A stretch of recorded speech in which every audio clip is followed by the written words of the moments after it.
The autumn rain of Seattle was quietly beating against the large windows of the library. Rachel Miller announced the closing time throughout the building while seeing off the last patrons. For her, who worked as a librarian in the children's section of the King County Central Library, this quiet time was the most peaceful moment of her day. Walking between the bookshelves, Rachel unconsciously touched her neck. There, a small heart-shaped pendant glittered. The necklace had a simple design with a small diamond set in a platinum base, and it was a memento of her late husband James. When combined with the necklace of the same design that James had worn, the two hearts became one. It was a pear necklace. 8 months ago, James had suddenly passed away from multiple organ failure.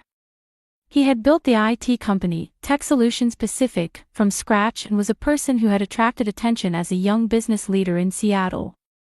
James's sudden death, loved by many for his gentle smile and calm personality, had given a great shock to the people around him. The doctors were also puzzled by the unexplained rapid deterioration of his health and could only make a diagnosis of complications from viral infection. Rachel and James's married life had been short but filled with deep love. They had met through their shared hobby of reading and were a couple who enjoyed quiet, intellectual conversations. James would often visit Rachel's workplace, the library, between his busy work schedule, and it had become their daily routine to discuss new books together. The Miller family structure was complex. James's father, William, was known as the founder of Miller Properties, a large company that handled real estate development throughout the Seattle area. The fortune he had built was said to amount to billions of dollars, but symptoms of dementia had begun to appear 3 years ago, and currently his judgment ability had significantly declined. 3 years ago, William had married Susan. Susan was a beautiful woman who had graced magazine covers as a former fashion model.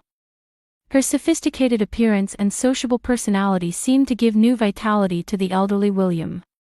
The pear necklace that Rachel wore was actually a gift from Susan. Last year, when they celebrated their 5th wedding anniversary, Susan had said, a special gift to symbolize family bonds, and presented the pear necklaces to Rachel and James. According to Susan, it was a one-of-a-kind piece specially made by a special jeweler, something befitting a couple pledging eternal love. After James's death, Rachel had been unable to take off this necklace. It was her last connection to her husband and the only way she could feel his love.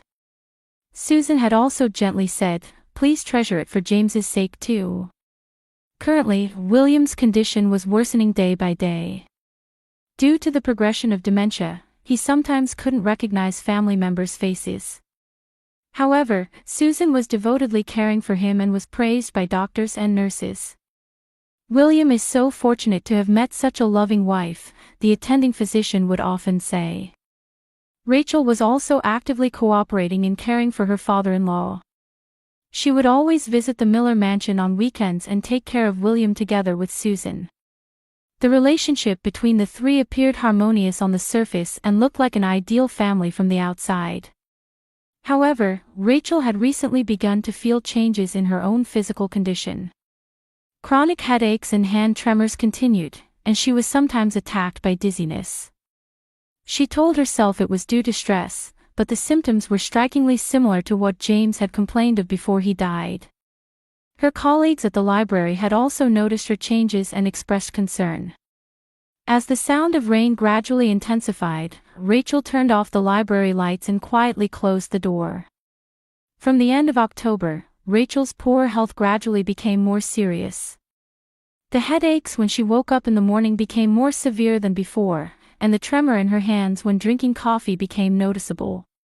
During work at the library, she was suddenly attacked by dizziness and had to lean against the bookshelves many times. Her colleague Margaret spoke to her with concern. "Rachel, you look pale. Are you getting enough rest?" "I'm fine, Margaret. It's probably just the change of seasons," Rachel answered with a smile, but inwardly her anxiety was growing. That night, while preparing dinner at her apartment, Rachel suddenly remembered James's last few months. He too had complained of similar symptoms. My head hurts and I can't concentrate, my hands shake and it's hard to sign documents, he had said many times. At the time, she thought it was work stress, but looking back now, it was surprisingly similar to her current symptoms. Rachel gazed at the anniversary photo stuck on the refrigerator. It was a photo of when she and James had received the pair necklaces from Susan. Susan had said, "As long as you wear these, your love will be eternal," and had personally put the necklaces around their necks. Susan's smile at that time was truly warm and conveyed familial affection. On the weekend, Rachel visited the Miller mansion as usual. The mansion in Bellevue's upscale residential area was a dignified building surrounded by gardens. Susan greeted her at the entrance. She was still beautiful, maintaining a youthfulness that didn't seem like 52 years old. "Rachel, welcome. Father's condition isn't very good," deep worry colored Susan's expression. When Rachel met William in the living room, she was shocked by his change. He was clearly more weakened than when she had seen him just a week ago.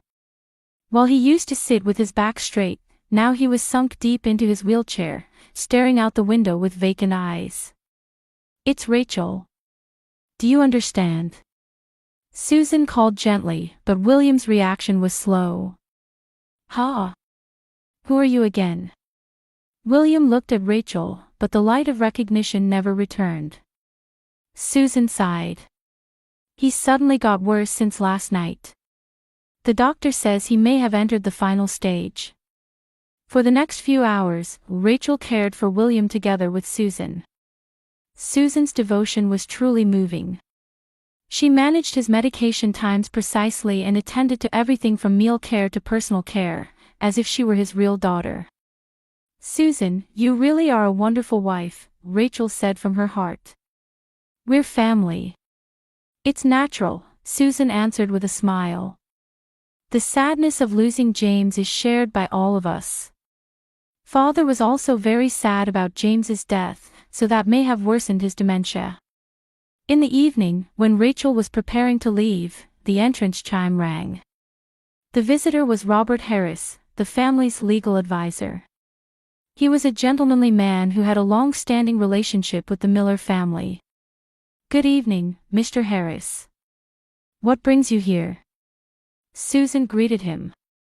"Actually, there's something urgent I need to discuss." "About William's will," Mr. Harris's expression was serious. The three faced each other in the living room. Mr. Harris began speaking in a heavy tone. "Actually, I received a request from William to change his will. It was 3 days ago." Rachel was surprised. "But given Father's condition, I don't think he has legal decision-making capacity." "That's the problem," Mr. Harris frowned. That day he was unusually lucid and showed clear intention. "The new will leaves all assets to Susan."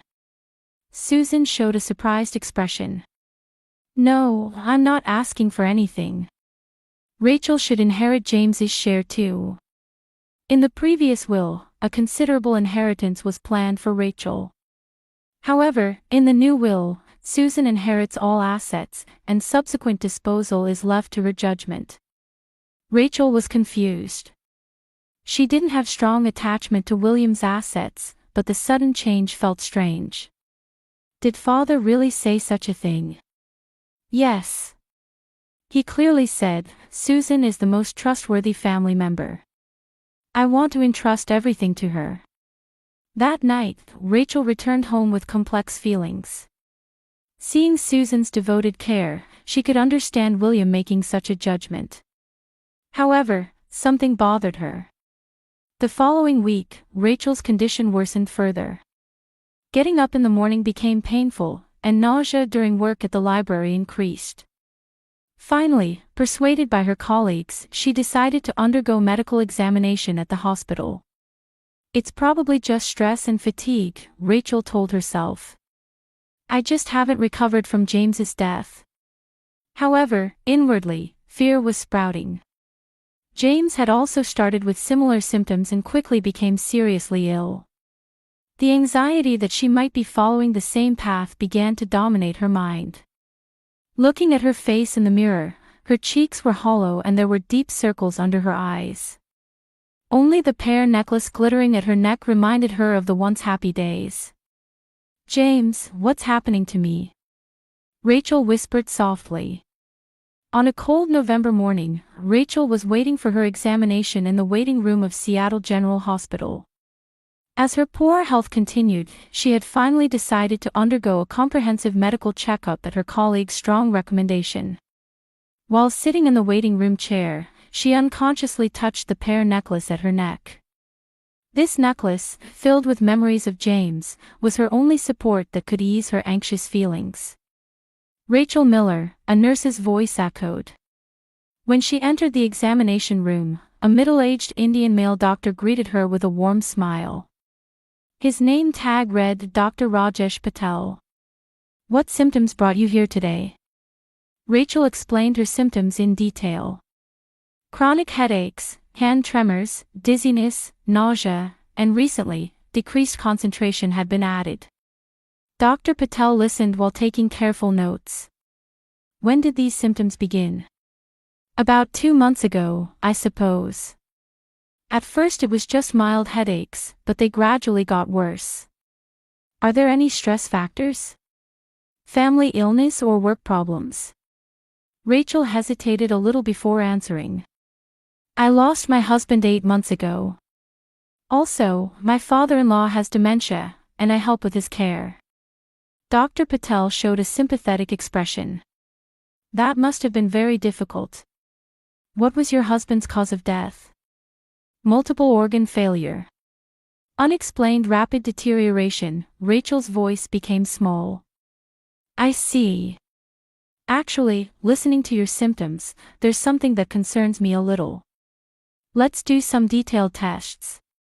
After the basic examination, Dr. Patel began closely observing around Rachel's neck. "There's a slight rash around your neck.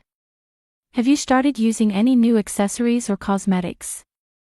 "No, nothing particularly different." Rachel put her hand to her neck. "That necklace, how long have you been wearing it?" Dr. Patel asked while taking out a magnifying glass. "This is a pear necklace with my late husband. I've been wearing it almost daily for over a year." Dr. Patel observed the necklace closely with the magnifying glass. His expression gradually became grim. He discovered slight discoloration and abnormal texture on the surface of what appeared to be platinum. "Ms. Miller, where did you get that necklace?" Tension was mixed in the doctor's voice. "It was a gift from my late husband," Rachel answered with a smile. "To be precise, it was given to us by my mother-in-law as a 5th anniversary gift. It was a matching pear necklace for my husband and me."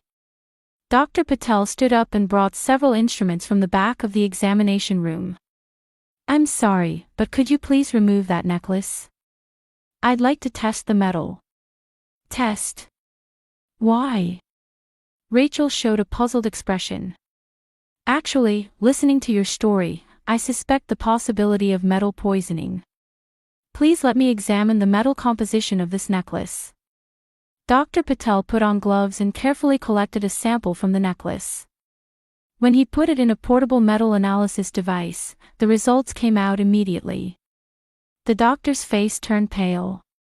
The doctor checked the device screen multiple times. "Unbelievable. Is there a problem?" Rachel's voice was trembling. "Ms. Miller, this necklace contains illegal concentrations of lead and mercury. Furthermore, other toxic heavy metals have been detected. This is a level of toxic substances prohibited from being sold as jewelry." Rachel was speechless. "But I heard this was a high-end item made by a special jeweler." Dr. Patel continued with a serious expression. "Probably, toxic metals have been intentionally mixed in. Your symptoms are typical of chronic heavy metal poisoning. Headaches, hand tremors, dizziness, nausea, decreased concentration, and dermatitis around the neck." "No, that can't be." Rachel's mind was confused. "Ms. Miller, you said your husband was also wearing the same necklace?" "Yes, because they were pear necklaces." Dr. Patel chose his words carefully. Your husband's cause of death was multiple organ failure, but there's a possibility of multiple organ failure caused by heavy metal poisoning. Especially if he had been wearing such high concentrations of toxic substances for a long period. The blood drained from Rachel's face. You mean James died because? At this stage it's just speculation, but the possibility is high. This necklace was clearly made with the purpose of harming the human body. The air in the examination room became heavy. Dr. Patel stood up and said in a trembling voice, "Ms. Miller, please go to the police immediately. Right now." Police? Why? This is clearly attempted murder, and regarding your husband's case, possibly murder. This necklace is a weapon. It's an intentionally created poison. Rachel clung to her chair. But my mother-in-law trying to kill us. I don't know the motive, but the physical evidence is clear. The person who gave you this necklace is likely the perpetrator. Dr. Patel urgently performed additional blood tests. The results were as expected. Rachel's blood heavy metal concentrations had reached dangerous levels. Fortunately, it's still at a recoverable stage. If we start detoxification treatment immediately, there's hope for recovery. However, there's not a moment to lose. Could James have been saved? If we had noticed earlier, tears welled up in Rachel's eyes. In your husband's case, the progression seemed fast after symptoms appeared. Perhaps he was exposed to higher concentrations of toxins, or was constitutionally sensitive. Dr. Patel also offered to contact the police. I'll contact them too, but please go directly to the police yourself and explain the detailed situation. Information about this necklace and the person who gave it is needed. But Susan doing such a thing. Rachel still couldn't believe it. Are there currently other people wearing similar necklaces? Rachel suddenly remembered. My father-in-law. William is also wearing a similar necklace. Susan gave it to him around the same time. That's serious. We need to check immediately.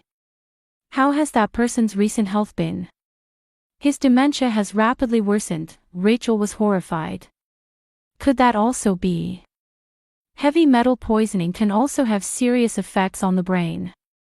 Sometimes it's indistinguishable from dementia symptoms. After leaving the hospital, Rachel took out her cell phone with trembling hands. She had to first call the police, then check on William's safety. The reality she had believed for 8 months had collapsed in an instant. The Seattle Police Department's Major Crimes Unit immediately began investigation upon receiving Rachel's testimony. Detective Sarah Thompson, the assigned detective, was a veteran with 20 years of experience who had solved many complex family crimes. Ms. Miller, please calm down first. We will do everything in our power to solve this case, Detective Thompson encouraged Rachel in a warm tone. We've also received contact from Dr. Patel and confirmed the necklace analysis results. Rachel explained in detail the circumstances of Susan giving the necklace with trembling hands. She told how Susan had said it was a 5th anniversary commemorative gift, specially made by a special jeweler, how she and James had joyfully accepted it, and how William was currently wearing a similar necklace. Could you please check on my father-in-law's condition immediately? He's also exposed to the same danger, Rachel pleaded. Detective Thompson immediately dispatched ambulances and patrol cars to the Miller house. We're heading to the scene too. Please come with us. We need to confirm the situation.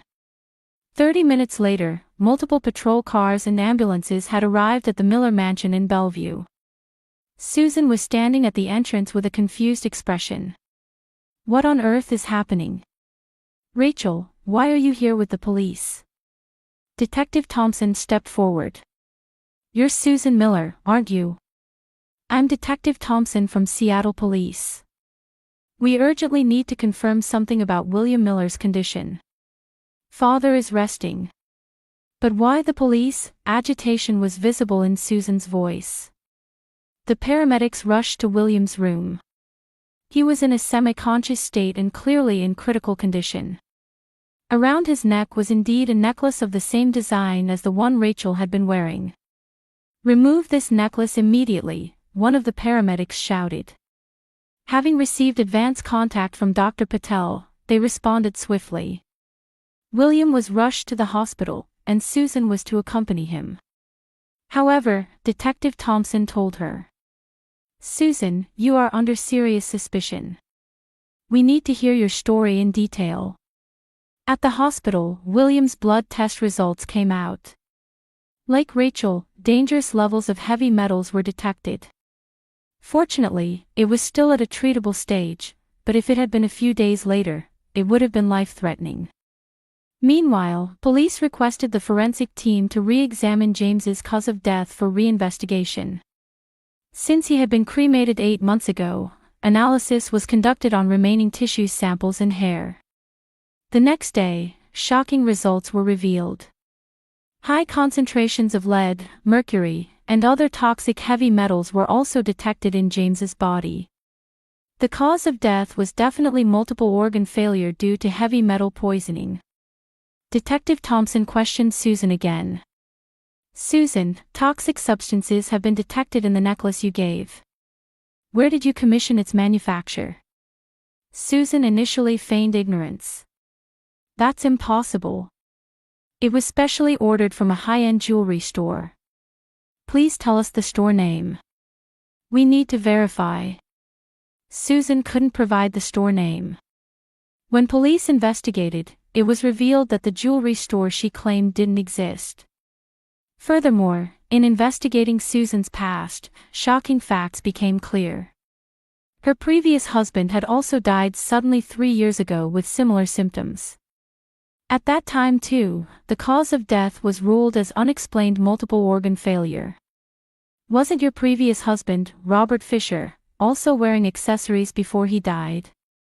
Investigation revealed that among Fisher's belongings kept by his family, a necklace containing toxic metals was indeed found. Susan had used the same method with her third husband William. "Why did you do this?" Rachel cried out at the interrogation. Cornered, Susan finally began to tell the truth. "I haven't done anything wrong." Her eyes were cold. "I was just trying to secure my future." Susan's motive was purely financial. The assets she inherited from her previous husband Fisher were only a few $100 million, but William's assets were on a different scale. She had been targeting William's assets from the beginning, and James's existence was an obstacle. "As long as James was there, I couldn't inherit all the assets. So I needed to eliminate him first." Susan had coldly purchased toxic metals from a specialized chemical company and commissioned a trusted metal processing company to manufacture the necklaces. She had explained to the manufacturer that it was for special alloy experiments. "When I saw you both happily accepting the necklaces, I was confident the plan was proceeding perfectly." After James's death, Susan had also given William a similar necklace. The progression of dementia was accelerated by the effects of heavy metal poisoning on the brain, and the will change had been realized according to her plan. "Rachel, you were a bonus. I hadn't planned to kill you at first. But seeing you wear the necklace every day, I thought it would be convenient if you died naturally like this." Rachel was speechless with anger and sadness. The woman who had taken her beloved husband, tormented her father-in-law, and even targeted her own life was someone she had believed was showing familial love. DNA testing also detected Susan's fingerprints on the necklaces. It was evidence that she had directly handled the necklaces. "Susan Miller, you are under arrest for the murder of James Miller and attempted murder of William Miller and Rachel Miller." At the moment of arrest, Susan remained calm to the end. "I am legally his wife. I have the right to inherit William's assets." However, the law did not favor her. When spousal murder is proven, inheritance rights are revoked. Furthermore, reinvestigation into her previous husband's death was initiated, and she would face charges of serial murder. A few weeks later, Susan was indicted for first-degree murder and attempted murder. The evidence was overwhelming, and her conviction was certain. The prosecution announced its intention to seek the maximum sentence, treating her as a serial killer who had attempted to poison 3 men in a calculated manner. William survived with proper treatment, and his dementia symptoms also improved. When the effects of heavy metal poisoning on his brain were removed, his consciousness returned clearly. "Rachel, I'm truly sorry," the recovered William cried. "I was deceived by that woman. To lose James and endanger you too." Rachel herself had also recovered her health through detoxification treatment. However, her beloved husband would never return. Due to Susan's cold-blooded plan, their happy married life had been stolen forever. In court, Susan showed no remorse to the end. "I only did what was necessary to survive." Her words deeply wounded the hearts of Rachel and William, who were in the gallery. The jury's verdict was unanimous guilty. Susan Miller was sentenced to life imprisonment without parole. The cold-blooded serial murder case targeting William's fortune, said to be $2 billion, thus came to a close. 1 year after the incident, Rachel was reading to children in the children's section of the library. Although the same peaceful daily life had returned as before, there was a deep change in her heart. A new necklace glittered at her neck. This time it was a simple silver pendant purchased from a real jewelry store. William's recovery was surprising even to the doctors. With the elimination of heavy metals, his dementia symptoms improved dramatically, and he regained his former sharp judgment. After the incident, he rewrote his will again, officially designating Rachel as his heir. However, more importantly, a true family bond had been born between them. "Rachel, if you hadn't been there, I would have died," William said this many times. Even without blood relations, he had come to love her as his true daughter. The two established the James Miller Memorial Foundation. They decided to invest their fortune in supporting victims of domestic crimes and medical research for early detection and treatment of heavy metal poisoning. The foundation's activities embodied their wish to reduce even one person from suffering similar harm. Rachel visited William's mansion on weekends. This time not for care, but to spend time as a real family. They walked through the gardens together and shared memories of James. "That boy truly loved you," William said gently. "James was happy to marry such a wonderful woman as you." One day, Rachel gathered courage to visit Dr. Patel. She wanted to express her gratitude to the benefactor who had saved her life. "Thanks to you, doctor, we were able to learn the truth." Dr. Patel smiled. "I only did what was natural as a doctor. But I'm truly glad you recovered." He continued, "Actually, this case prompted the hospital to introduce a testing protocol for heavy metal poisoning from jewelry, to prevent similar harm." In Rachel's heart, love for James was still deeply engraved. However, strangely, feelings of hatred or revenge didn't arise. Rather than hating Susan, she wanted to cherish the beautiful memories with James. Her work at the library also took on new meaning. While reading to children, Rachel began conveying the importance of family. She taught that true family is not about blood relations or formalities, but relationships where people truly cherish each other from the heart. William also changed. He came to value human connections over wealth and actively participated in local charitable activities. "I want to help as many people as possible with my remaining time," this became his new purpose in life. Susan was serving a life sentence in prison. She had requested visits, but Rachel declined. There was no need to be involved with her anymore. From people who saw the news coverage, Rachel received many letters of encouragement.